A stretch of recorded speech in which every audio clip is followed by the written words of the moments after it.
Cash App, as a team, we really cared about what we could do that was different and better than what else existed in market. Being different is not enough because it's very easy to build a thing that's different from what exists today because you just have to look at what exists today and build something else. Being better is not enough because it's also easy to say, hey, I'm going to make this thing better and just charge you more money for it. It has to be better than what exists today in a way that matters to the end user. And for us, for a long time, it was when someone says, hey, why are you better than Venmo? I'd be like, try and send me $1 that I can use now. And there was only one app you could do it with. Welcome to Lenny's podcast, where I interview world-class product leaders and growth experts to learn from their hard-won experiences building and growing today's most successful products. Today, my guest is Ayo Omojola. Ayo co-created and scaled Square's popular Cash Card alongside the hugely popular Cash App. He's currently Chief Product Officer at Carbon Health, one of the biggest and fastest growing health tech companies in the world. He's a former founder, he's on the board of Pinwheel, and he's an angel investor in companies like Mercury Bank, Faire, modern Treasury, and dozens of other startups. In today's episode, we dig into lessons from building and scaling the Cash Card and the Cash App, the importance of differentiation when you're building a consumer product or any sort of product, how to successfully build a startup within a startup, how to succeed in both fintech and in health tech, plus, my favorite part of the conversation, a handful of incredibly insightful and practical principles and philosophies around hiring, team building, leadership, and going deep on problems. Ayo is such a fascinating human and leader, and I am excited for you to learn from him. With that, I bring you Ayo Omojola after a short word from our sponsors. This episode is brought to you by Microsoft Clarity, a free, easy-to-use tool that captures how real people are actually using your site. You can watch live session replays to discover where users are breezing through your flow and where they struggle. You can view instant heat maps to see what parts of your page users are engaging with and what content they're ignoring. You can also pinpoint what's bothering your users with really cool frustration metrics like rage clicks and dead clicks and much more.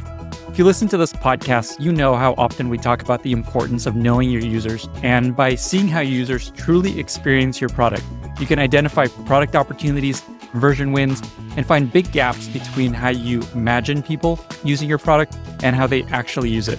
Microsoft Clarity makes it all possible with a simple yet incredibly powerful set of features. You'll be blown away by how easy Clarity is to use, and it's completely free forever. You will never run into traffic limits or be forced to upgrade to a paid version.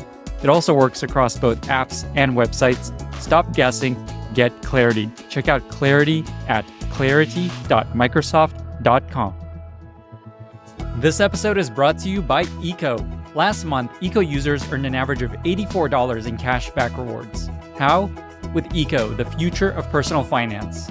Eco is the update to a misaligned financial system, providing an app that works just like your bank, but removes almost all of the middlemen, helping even the best money optimizers optimize in less time automatically. What if you earn rewards for paying your rent? Or got rewarded for ordering food and shopping online? Or even earned rewards for saving each month? And then imagine if you got rewarded again, just for getting rewarded. With Eco, you can spend at some of your favorite merchants and automatically get 5% cash back. Plus, Eco's APY rewards look more like $80, not 80 cents. And then there are Eco Points, the world's first open reward system. You earn them whenever you do almost anything in the Eco app. Eco is working to make these points the most rewarding points ever, so it pays to be early. Sound too good to be true? Go to eco.com/Lenny, sign up for an onboarding, and find out why it isn't. Lenny's podcast listeners who attend an Eco welcome session will get an exclusive 4% APY on deposits over $1,000. Learn more at eco.com/Lenny. That's eco.com/Lenny. Ayo, welcome to the podcast. Thank you for having me. I have a feeling this is going to be a really fun conversation. I was doing a little research on you ahead of this chat, and I found this interesting thing that you did in the past where I found you answered over 100 questions on Quora about people trying to ship stuff and mail stuff. And I have no idea what's going on there. And so tell us what is going on there. In 2015, I'd been at Cash App for about a year. I had massive burnout from my last company. We went through YC, kind of like did a hard pivot, imploded a little bit, stuff kind of picked up, sold the company eventually. And my brother, who's my co-founder, and I had this idea. And I think it was actually from printing and mailing my Section 83B for something that I'd done. And I was like, why can't I just like go on the internet and like do this? And so I had this idea to build an application where you could give it a document and an address, and we would print it and mail it for you. And it was right around when Lob was founded, which is Lob is like this printing and mailing API. So we built this thing called Mailform. I think it's like one of the top consumer print and mail things on the internet. Actually, like I'm sure many people will listen to this will have used it before. And then we had to figure out how to grow it. And this is the way that I actually learned how to do SEO was running around the internet, trying to find ways to tell people that we did this so that they would find us. And we actually ended up, like, funny as it turns out, we ended up building a whole sort of SEO, like content infrastructure around it that has really, impacted my thinking. But all the answers on Quora were me just trying to get people, like, if you remember, like 2014 Quora was like this massive thing. So all of the answers on Quora were me trying to get people who might be thinking about the problem that we were solving to realize that we exist. That was my guess. Was it going to be either user research on the space of shipping and mailing things, or was a growth tactic? And it clearly is the second. You're saying this product still exists, that some people can still use? Yeah, it exists. A lot of people use it. Like, we have many big customers that you've heard of and like use.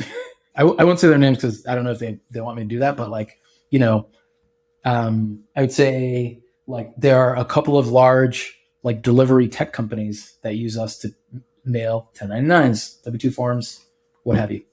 Holy moly. Okay. And this is just a side project of yours. Yeah. One of many. Amazing. Let's talk about your Cash App experience, which I imagine was a pretty transformative period in your career. And you, from what I understand, you had a major impact on the success of the app and the business that was built there. To give folks a bit of scale and understanding of this, of just the Cash App in general, can you just briefly talk about how big was it when you joined, like the scale of the app, and then whatever you can share about just the scale today? So when I joined, Cash App was probably sub 50K actives, like people moving money.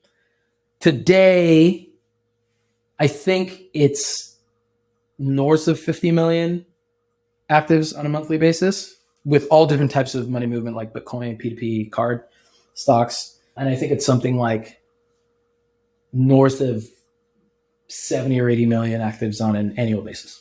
Wow. Okay, great. What I want to talk a bit about is the Cash App, to me, is a rare example of a huge consumer app success story. I've been angel investing for a while now, and I've just learned how rare consumer apps work. Like, they never work. And this one worked. Even within a big company, you think that there's a huge chance of something working if they have the support of a big company and the platform and things like that. Still, they almost all fail. And so what I'm curious about is, what do you think you all did most right? One, to launch it successfully in the consumer space, and then two, to keep it growing and scaling to where it got today. My perspective is that, and I think this is people don't like this kind of answer. I'm but like the thing Cash App did right was like 10 things, not one. Like, it was, there were like 10 things that actually best in class, like insane talent density, insane focus, very strong at fraud, a lot of the way like Brian and Dustin and Jesse and Downji like tried to organize the team, and with Jack's support, was just really firewalled from the rest of Square. The hero customer was the consumer, not the merchant. So it was like, literally in 100% of trade-offs, the consumer's needs came first. And that's a very, very hard thing to do, like inside a company. Like, it made people angry, actually. Really insane focus on design. Incredible like depth in this is the thing that I think you will appreciate, but is very hard to appreciate just like as a consumer of things. People would be like, hey, what's the difference between you and Venmo? And the only reason you would ask that is if you just hadn't thought about it for a second. Now, today, there's like a lot of convergence on features, like, sort of Venmo sort of caught up on a lot of things. But at the time, like, Venmo didn't have push to debit. Venmo didn't have instant. Like, for like 3 or 4 years in the United States, the fastest and lowest cost way to move money in the country between any two people who had bank accounts was Cash App. And I think that kind of changed in 2017 when PayPal, Venmo, Apple Cash, et cetera, kind of came out and launched all other things. And so I think actually it's possible that having done only one of those things well, Cash App might have been successful. But I think that the reason it's differentially successful in the market today is the compound effect of all those things. What are some of the lasting lessons that you take to other consumer apps that you're like Carbon Health, for example, or founders that you work with? Because all those things are amazing, hard to replicate sometimes.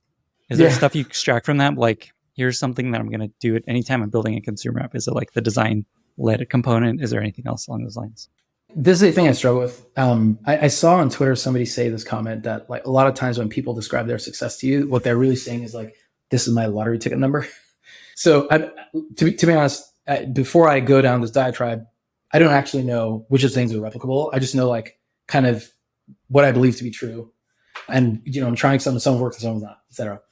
So I think Cash App as a team, we really cared about what we could do that was different and better than what else existed in market.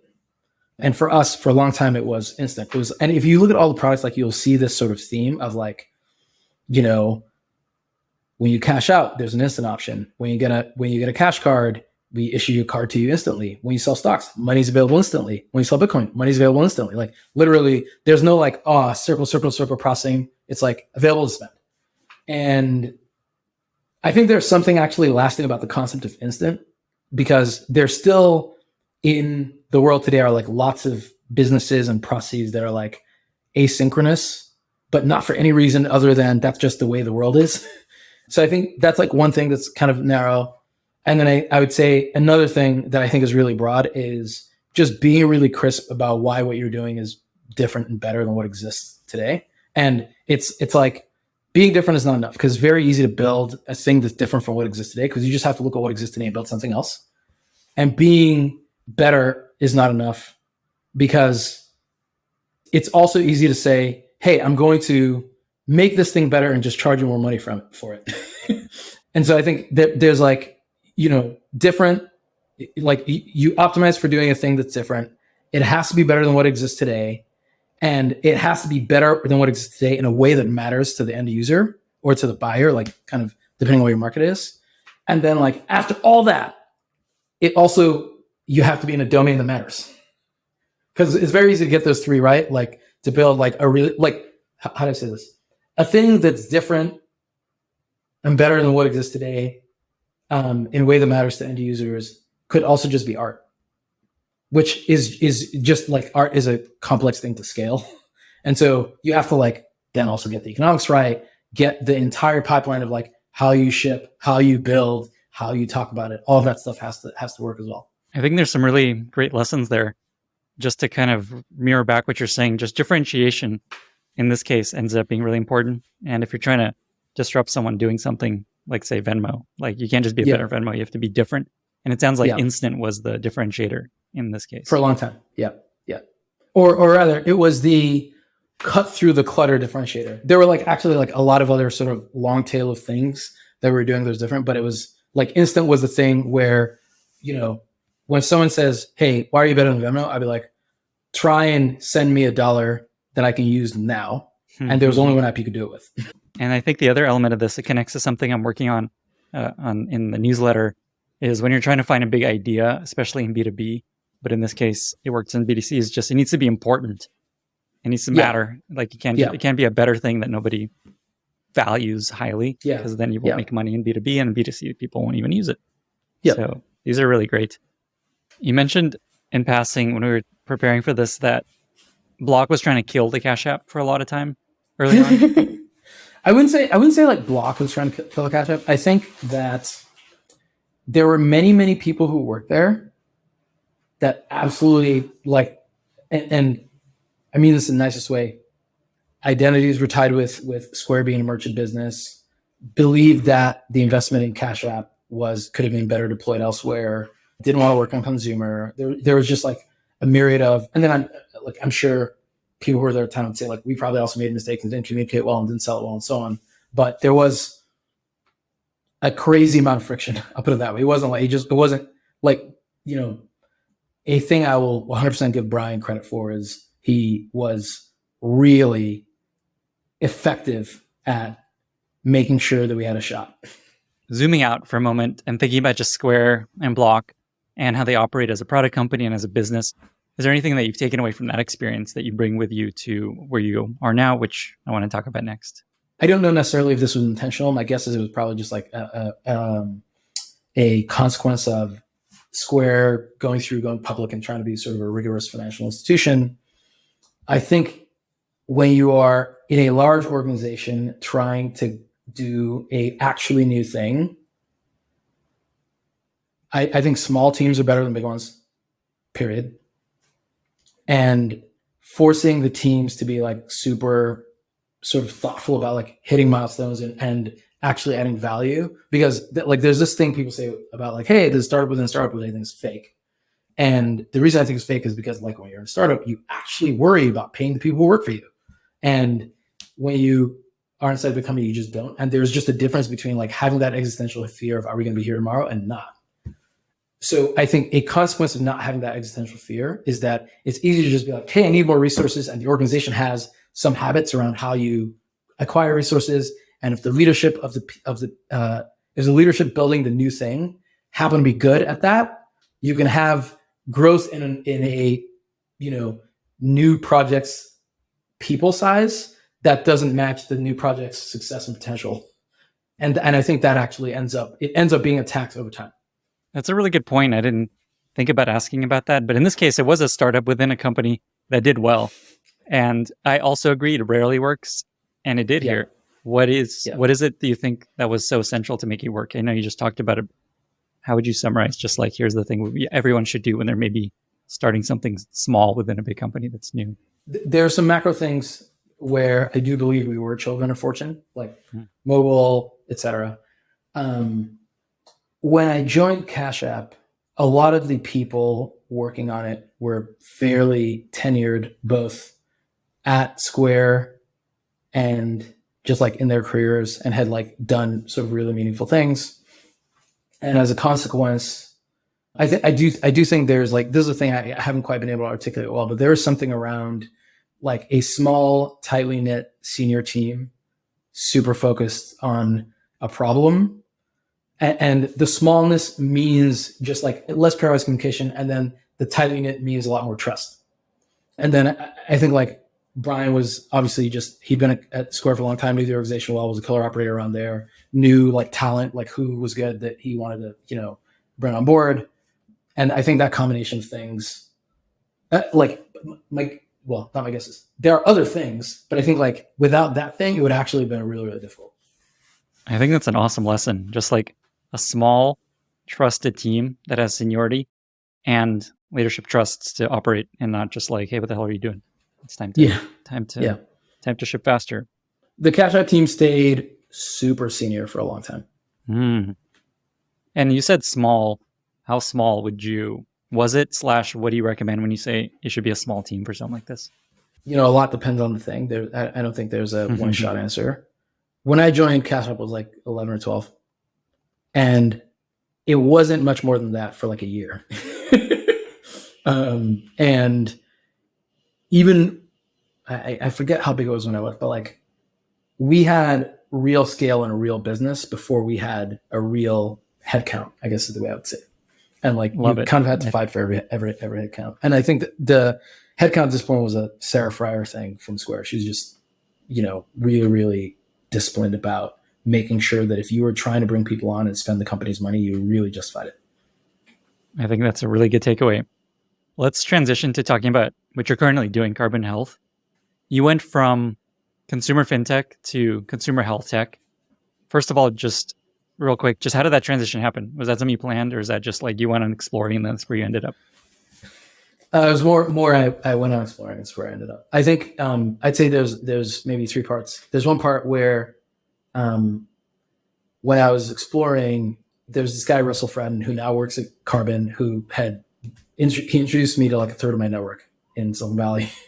And the nicest guy. And basically he said, hey, there's this guy who's amazing.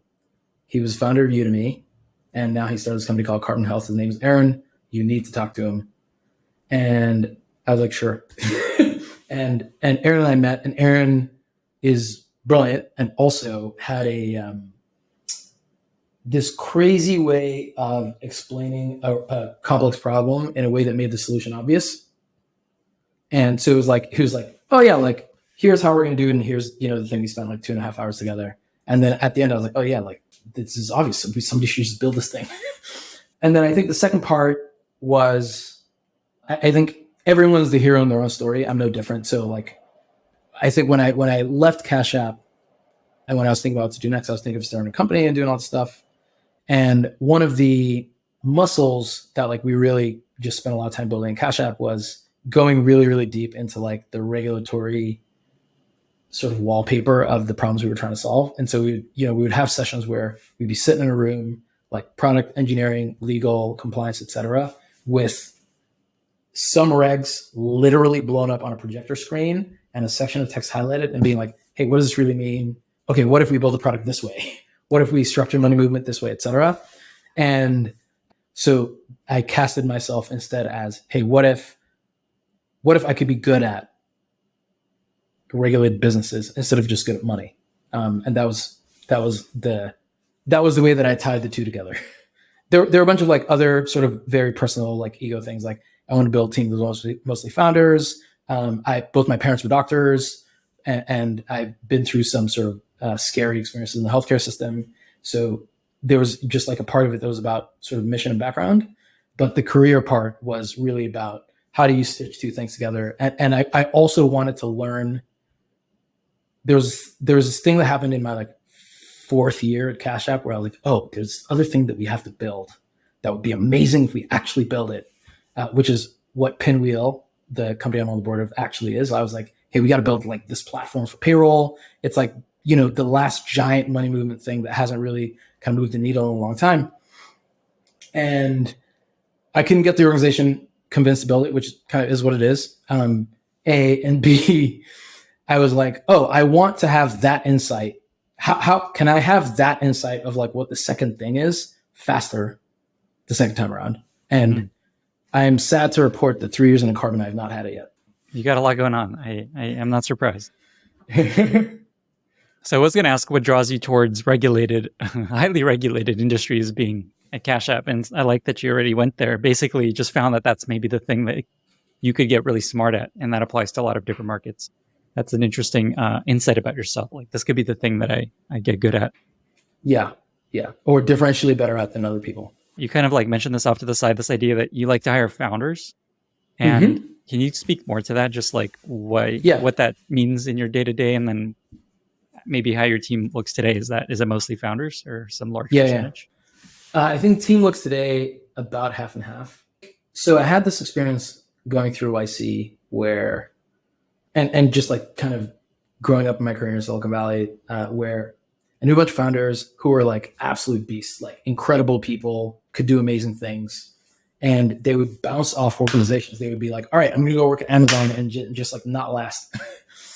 And when I was at Cash App, I went through a bunch of hiring processes where I was like, hey, like we should try and hire, some founders to do this, like look at these companies, et cetera. And a thing that would happen that, and this part really isn't about founders, although founders like one way some of this happens, but a thing that would happen quite often is by the time you get as a hiring manager, you get a bunch of resumes to look at. Like you post a job, a bunch of people apply, you're partnering with a sourcer. By the time you get a bunch of resumes to look at, they've screened out everyone that doesn't just like fit inside a box. And it's like, at Google, Facebook, Amazon, Microsoft, Apple, and then at certain set of schools, and then a certain type of experience, et cetera. And so what happened is like, if you just happen to not look like that profile, I don't even see you. And I would say, hey, like I would like to hire some non-traditional candidates here who were like founders or whatever. And I would just like never get it. It was almost like the machine just worked a certain way. Like there was an algorithm and the algorithm was upstream of me. And I had this belief that these people that I'd seen, many of whom have now gone and start companies that are doing quite well, would be incredible value add Like basically, if you could just, it's kind of like if you could just hold on to a rock for a little bit, it can take you like pretty far. And so this is one of the things I talked to Aaron about actually early on when I joined Carbon. And I would literally in the job posting, I'd be like, if you've been a founder before, even if your startup has failed, please apply to this. Because like a thing that's I think common among founders too is there's like this sort of imposter syndrome that goes hand in hand with the chip on the shoulder. And so we like my team is much smaller now than it was, but like I think the whole time that I've been at Carbon hired about 50% founders. And I'm actually 100% certain the thesis was right. And I think it just came with costs that were kind of theoretical at the time. And now they're real. I think like the two big costs are if there's any waste or bullshit in your organization, like they fucking see it right away and call it out. And so there's this like, you have to like, there are just these scenarios where I'd just be like, I just have to sit and listen to somebody tell me all the things that we're doing wrong. So there's one, it's just like it's a way to cut through bullshit. That's one cost. And then I think the second cost is, and I say cost as in like, it is not better for the organizations. You have these people who come in, they're incredible. And you really can only keep them for like 2 or 2.5 years. And so what ends up happening is they're just like, oh, like I want to, they're obviously, if you're going to be a person that starts a company, you're like super ambitious. So they're like, I'm going to go run a team somewhere else. I'm going to go try some other thing, or I'm going to go build a company. And so it's kind of like a team that I think is differentially higher output, but also differentially higher attrition on the margin. Got it. I was going to ask about the cons, and I like that you shared them already, because I imagine working with a lot of founders adds a lot of stress too. Yeah. I mean, it is unequivocally awesome. Like I love it. And I think the unexpected pro also is I do think it like levels up the team.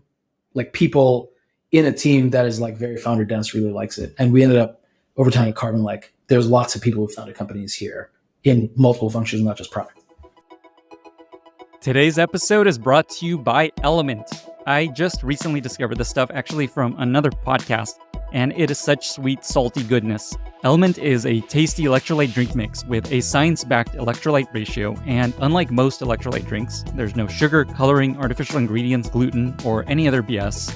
Getting enough electrolytes helps prevent and eliminate headaches, muscle cramps, fatigue, sleeplessness, and other common symptoms of electrolyte deficiency. LMNT is the exclusive hydration partner to Team USA weightlifting and many other Olympic athletes. Also, dozens of NBA and NFL teams and players rely on LMNT to stay hydrated, along with Navy SEAL teams, FBI sniper teams, and the Marines. You can try LMNT totally risk-free. If you don't like it, you can share it with a salty friend, and they'll give you your money back, no questions asked. To give it a shot, go to drinklmnt.com/Lenny, and you'll get a free sample pack with any purchase, which includes 1 packet of every flavor. My favorite is watermelon salt. You won't find this offer publicly available, so you have to head to drinklmnt.com/Lenny to take advantage of this offer. Stay salty. While we're on this topic of team building and hiring, do you have any other lessons and approaches that you found to be effective in hiring or team building? Just general rules of thumb or philosophies? My biggest thing, and I say this all the time, is when you're hiring, you pick the people, but they pick when. So you're actually like there's these people. There are many people on the team who the time between when I first met them and the time when they joined the team was like months. There was one person who was like 1.5 years almost. And so the way that I operationalize that is like I'm meeting people all the time, and I'm just like, hey, like if I meet somebody I want to work with, I'm like, hey, how can I like add value to your life so you will consider me that somebody who you would like to work with one day, so that when the time comes and there's an opportunity for us to work together, you're actually open to it, as opposed to just some guy that you met on a Zoom one time. And I would say that's like the biggest thing is just like trying to be like one of my core philosophies in life is that everybody wants something. And most of the time, it's not something you have to give or you can connect them to. But if it is something that you have to give or you can connect them to, it's criminal not to. Actually, it's like, imagine you like having a conversation with somebody and that person knowing that you want something, having it, there's no cost to them to give to you, and they just don't do it. How crazy is that? And so, like, I think, the way that I sort of bring this to life is if I meet somebody who I want to work with, I'm like straight up with them about it. And I'm like, hey, I hope we can find a way to work together one day. In the meantime, it looks like the things you want are not to work with me right now, but they look like this category of things which I'm aware of. Can I connect you to this person, this opportunity, what have you? And it's not my thing. Like, actually, Russ did this for me when I like came to Silicon Valley for the first time. He was like, hey, I'm not going to invest in your company. I think it's stupid, but here are all these people who might. Go meet them. And that was like transformational for me. And it has turned out that over a long enough time horizon, it does come back. You just don't hold the cards close to chest, just give them away. Is there a story or an example of that comes to mind of you doing that for someone else? Now it's a little bit of a professional hazard because I'm an angel investor. And so I do this for a lot of like my founders, but I probably made 600 intros last year. And that probably drove like at least one person signed up somewhere as an advisor. A couple of people took some jobs. A bunch of angel investors invested in companies. A couple of companies found leads for a round. Like, I think I'm not special in this way, by the way. Like, a lot of people do this. It's just, I'm very aggressive about it. And you're also connected to a lot of people, as you've shared, like because of all these things you've done and the fact that you prioritize this. I think it's a really cool combination of you really prioritize connecting and helping. Plus, a lot of people from all the work that you've done. And there's this element you just shared, which is just like give people things that they want because if you I'm a reasonably good matchmaker, except in love. Never once introduced two people who dated. Let's talk about them. No, we'll move on from that. I also think I'm zero for some denominator. I don't even know. I'm going to keep fishing in this pool of kind of philosophies of how you build product, and then we'll come back to carbon health. I was reading something that you wrote about how you're really big on understanding the thing, like going deep on stuff, just generally as a product leader and as a collaborator. Can you just talk about your approach there and where you apply that philosophy? This I took away from Cash App. There was, when we were working on the Cash Card, the very first, so this is like 2015, 2016, the very first iteration of the Cash Card, the head of design of Cash App, this guy, Robert Anderson, who's an amazing designer. Please hire him if you can. Had like this design. He was like, hey, I have this design, like we're going to do this thing. And I'm like, great. I get some sketch files, maybe PDFs, pre-Figma. We mailed them to like some card vendors, and the things they send us back are like you would put this out as the product in your life in the world. Like, what are you doing? And the consequence, Brian was like, hey, like we just need somebody to go figure out how to get this thing made. And so I ended up spending a long time just going to different card manufacturing factories around the country to figure out like, how do cards get made? Like, what are the possibilities? Is there like new tech we can take advantage of? Will the people even talk to us? Is the thing we're talking about even possible? And we ended up doing, like, at the time there was I wouldn't say like super new. It had been on the Chase Sapphire for a few years, but it wasn't on mainstream cards yet, this concept of laser engraving. And it turns out that like the machine that you use to make laser engraved cards has like thousands of combinations of settings, which all create like a different physical effect. Like, you can increase the power setting and literally burn the plastic, and you get kind of a red, rough texture. And you could like decrease the power settings and, decrease the aperture, and you get like a really fine, smooth consistency. And this is like, again, a thing that I learned. We went through between plastic, the overlay, the paper, the envelope, and the like finishes, easily 1,000 combinations before we got to like the first version of the Cash Card that we shipped. And there's a team still there, still doing like literally physical card objects that are not the same as anything that exists in the market. This is like going to the differentiation thing. And then like a lot of the stuff we did around like our regulatory work around prepaid, building a digital wallet, etc., made me realize that like a thing that would happen very frequently is you want to work on something and you go talk to an expert. And usually for most people, an expert is not like, hey, the most expert person in the world, because like that's a very, very hard thing to know who that is, especially when you're not an expert. Usually an expert is the most tenured person in the world in the domain that you're questioning. And like the level, like the both the length of tenure and the depth of experience actually like can vary very wildly from person to person. And so what happened is like you go ask somebody something and they would give you an answer, which is like the thing that they believe to be true. They're not lying and it's not malicious and it's just fucking wrong. And you just have to keep pushing till you get to an answer. Like, I don't really know how the right way to articulate this all the way, but it's kind of like you can't stop till you get to the end.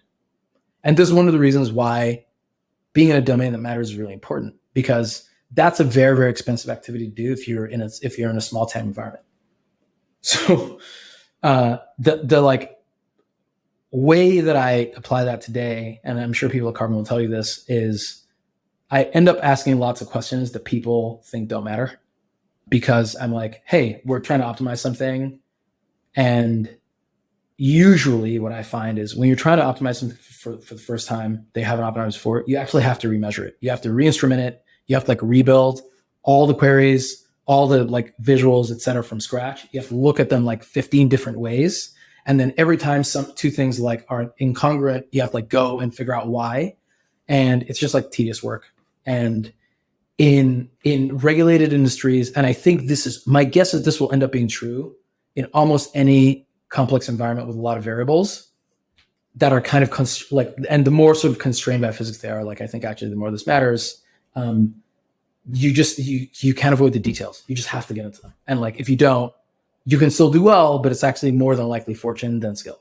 You said you asked these questions that don't matter. Is there an example recently? Because that's a really interesting concept of just a question you asked or questions you like to ask that are just like, God damn it, why is Ayo asking these questions? Yeah.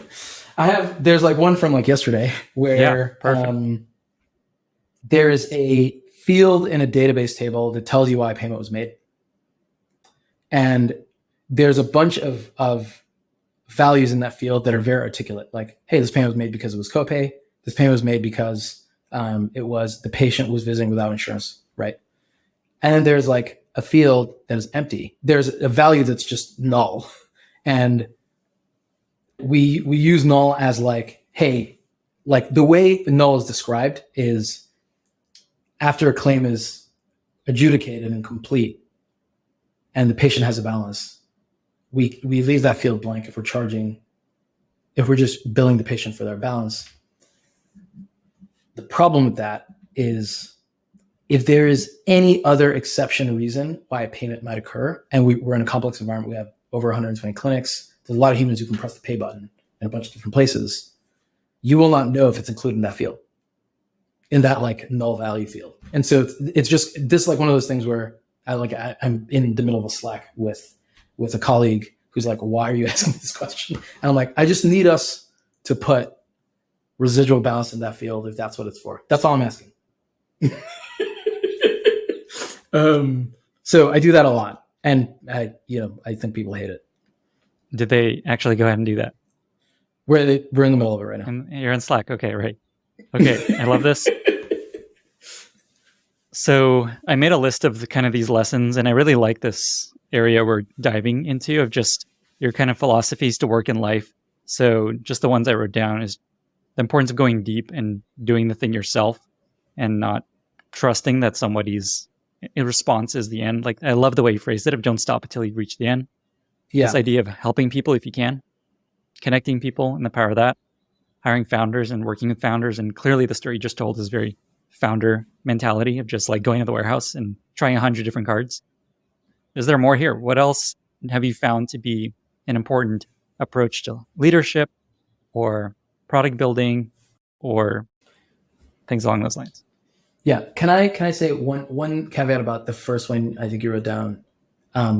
It's Please. Not that you have to do everything yourself. It's that the person who you trust in the execution role, they have to become the expert. They have to be like, they can't stop till they hit the end. And I don't know. I think like so much in all these places where, super ambitious people are trying big things, so much value is lost when the person in the execution role isn't really in command of all the details and is like, and so I think like, it's just, the reality is like, you can't, to do ambitious things, you have to work with people. I can't do everything myself. And I know that. The real lesson there is, it's not like I have to, just somebody has to. They have to know that that's like what you're holding them accountable for, and that you trust them to do that. And the organization is trusting them to do that as well. How do you actually operationalize that? It sounds like part of it is hire founders who naturally want to do the thing well. Is there anything else in terms of how you set up the team where like this person has power to do the things that need to be done? Is it like an autonomy perspective? Is there anything else you do that allows for that in a product team in a company? It's like a trust but verify. And I think it's just almost never enough for someone to say, I can't do it because X person said. It is, I can't do it because we are contractually obligated to do this another way. And if we do not honor the contract, these will be the consequences. Like, and another thing I like to do kind of along this is like, okay, articulate to me what actually will happen if we don't do it this way. Like, what will break? Like, are they going to fine us? Is the patient going to be, do you know what I mean? Like, because in my mind, there are many things that are used as excuses because some person's understanding of how some regulatory thing works from like their last job is being applied here, where you're literally creating a worse experience for your consumer or for your patient. I'm like, why would you, like, if we're not here to try and make the experience better for them, why are we even here? Let's come back to Carbon Health for a bit and just have a couple questions there I wanted to touch on. One is just about starting a company in healthcare and health tech. There are so many companies that launch every day, every week, trying to make the healthcare industry better in various ways. But for all these reasons, I don't know, the incentives are off. There's regulatory capture. There's things take a long time. Things just like often don't work. Carbon Health is an example of something that is working really well. What is your advice often to founders who want to go after the healthcare space as a tech company? What do you need to know? What should you do right, do wrong? What is your advice there? So one thing I would say in healthcare that fortunately or unfortunately I think is true is very often the way to make things happen is network dependent, not necessarily about the merit of the thing itself. So it's just like there's like companies that exist because the founders know the CEO of every major payer in the country. And so there's just like a deal they can get or data they can get that's like not available in any other context. So I think there's just a thing there of understanding if that's the business that you're in. I think in Aaron and Caesar's case and at Carbon, because we're direct to consumer, we're not trying to sell to payers, we're not trying to sell to employers. And Aaron, obviously just hugely successful consumer person, starting the largest education platform on the planet at Udemy. Like there was actually really, really good founder market fit. He was like a person who had like very, very technical and had a ton of DTC success doing another thing that was DTC. But there are businesses like there's a company that I recently invested in working with where the founder is incredible and very, very technical and not super high on network. And a thing, and so like a lot of what I try to do with them is like, hey, meet this person, talk to this person. And then also this is like a really crisp, specific use case that you need to like optimize around. And maybe I'm wrong, who cares? Like I'm just some guy. What does it matter what I think? It doesn't have to be what I think. It just has to be crisp. And using that as a way to like, because the more crisp it is, the easier it is going to be for you to know who the decision maker and the organization you need to get to is. Because like I just find, like I'm sure you see this in B2B businesses, there's just so much leverage in knowing the person in the place who actually has their finger on the button versus trying to like network your way in, and people don't want to spend their social capital introducing you to like this department, or they've just got like 19 other things going on. So I think like that network thing is just the thing that like sticks in my mind, that when I see like a lot of healthcare tech startups swimming through the soup, a lot of it is about there's some organization they have to navigate to get to the right decision maker, and they have to do it 100 times. And so much of it is like just waiting for the guy who promised me the intro to make the intro. That is really good and practical advice. Before we wrap up, I wanted to give you a chance just to like describe Carbon Health for folks that may not be familiar with it. Just like, what is it? Where can you use it? How do you sign up? Who's it for? Yeah. Oh, great. Yeah. Very, very happy to do this ad. It is a paid ad because Carbon Health pays me. So where no one's paying me. I got it. I'm losing in this equation. I'm paying you in prestige, Lenny. Yes, and wisdom and insights and your attention. Yeah, exactly. So Carbon is an extremely vertically integrated healthcare provider based in the United States. By extremely vertically integrated, what I mean is we build and run the clinics. The providers work for Carbon, and we build and run the software, and we run the entire operation, and it's all like full stack in house. And when I say like we build and run software, it's like how you book, how you pay, the like literal buttons that the provider presses to like say, hey, Lenny's blood pressure looks good. All of that is software that we build in house, all the way from like the patient clicking book an appointment on google.com to the claim being sent to the insurer. We build the whole thing full stack ourselves. We have, I want to say 130 clinics around the country. I believe we're in about 17 states. We do virtual care. I think we're one of the biggest healthcare providers in California, and we do both urgent care and primary care. And the thing that gets me super excited about Carbon is a lot of the experiences we build are the things that as a consumer you believe should exist in healthcare. So I want to say last year we launched this diabetes program where you slap on a continuous glucose monitor, you link it to Carbon, and it streams your blood glucose measurements directly into our EMR natively, and your providers can see it and like interact with you around it. They can help intervene. They can tell you like, new dietary lifestyle choices to make. And we're going to do that with every device at some point on some scale. And you don't have to pay $200 a month to use it. $200 a year to use it. Sorry. Amazing. Well, with that, we've reached our very exciting lightning round. I've got 6 questions for you. I'm going to go through them pretty quick. We'll see what comes to mind. No pressure. You can skip them too if you want. You ready? Yeah. What are 2 or 3 books that you recommend most to other people? Three Body Problem, Children of Time trilogy, and Stormlight Archive. And are these all sci-fi books? The third is fantasy. Good clarification. Great. Amazing. I'm reading an epic sci-fi book right now called The Fire in the Deep. Oh, dude. Amazing. Okay. Yes. So something that's going to really piss you off. I don't think it's a spoiler. No spoilers. I'm almost done. It's not a spoiler. The story's not finished. There's like additional books that aren't done yet. Yeah. And I don't even know if they're being written. It's brutal. It's okay. I find that the first book, except for the 3 Body Problem, where the first book is the worst book, I feel like with this and the many of these books, the first one is like, I'm just going to stop, I think, at the first one. This is my plan. So I'd say the other 2 are, in my opinion, very clever explorations of types of intelligence. Excellent timing for studying what might happen with AGI.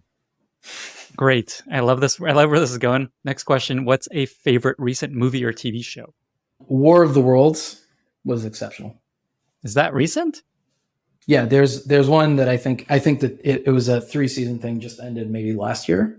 Oh. And it's like a kind of more modern take, and it's just very thoughtful, and it's sci-fi, but such deep drama. I also love Succession, but I haven't gotten through season 2 yet. Oh, man, this season is incredible. I know. You gotta get there. I know. I had to mute it on Twitter because I was like, you guys are ruining it for me. Oh man, that's impossible to avoid. You just have to delete your Twitter account, I think is the only strategy. There's an amazing Twitter account called No Context Succession, and they just love it. Yeah, they just tweet random clips, but it's gonna totally. My favorite Succession meme is the Kendall on the phone. It would be good to connect.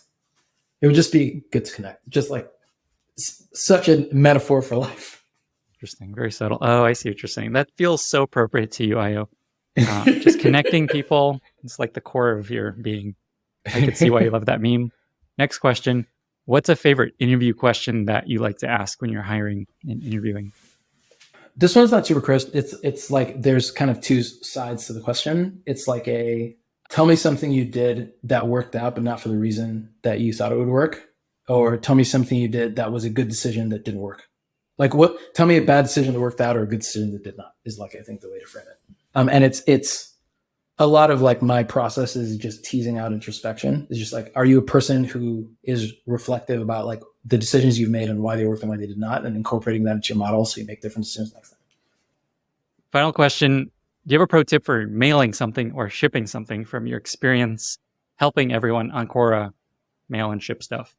I'd say my biggest hack is like, if you're doing anything local where you're just like taking something point to point, Uber can do it for you. Like I literally sent somebody cookies recently, and I was like, oh, like a guy showed up at my house. I gave him back cookies, and like my friend texted me like a couple hours later. And I was like, thank you. That is a hack. Ayo, this was amazing. You're an amazing human. I really appreciate making time for this. Thank you for being here. Thanks, man. 2 final questions. Where can folks find you online if they want to reach out, learn more, maybe ask you follow-up questions? And how can listeners be useful to you? I'm on Twitter at AY_O, and I write at kunle.app, KUNLE.app. And the way listeners can be useful to me is to tell me what I'm wrong about. I love that. Just be like, hey, you said this thing, it's false. Here's an example of why. I'd love that. I love these answers to this question because people love to leave comments on YouTube. And so we will see what comes in. We'll see what the YouTubers find for us. What did I just sign up for? We'll find out. Here we go. Yeah. All right. Well, thank you again so much for being here. And bye, everyone. Awesome. Thanks for doing this. Thanks for having me. Thank you so much for listening. If you found this valuable, you can subscribe to the show on Apple Podcasts, Spotify, or your favorite podcast app. Also, please consider giving us a rating or leaving a review, as that really helps other listeners find the podcast. You can find all past episodes or learn more about the show at lennyspodcast.com. See you in the next episode.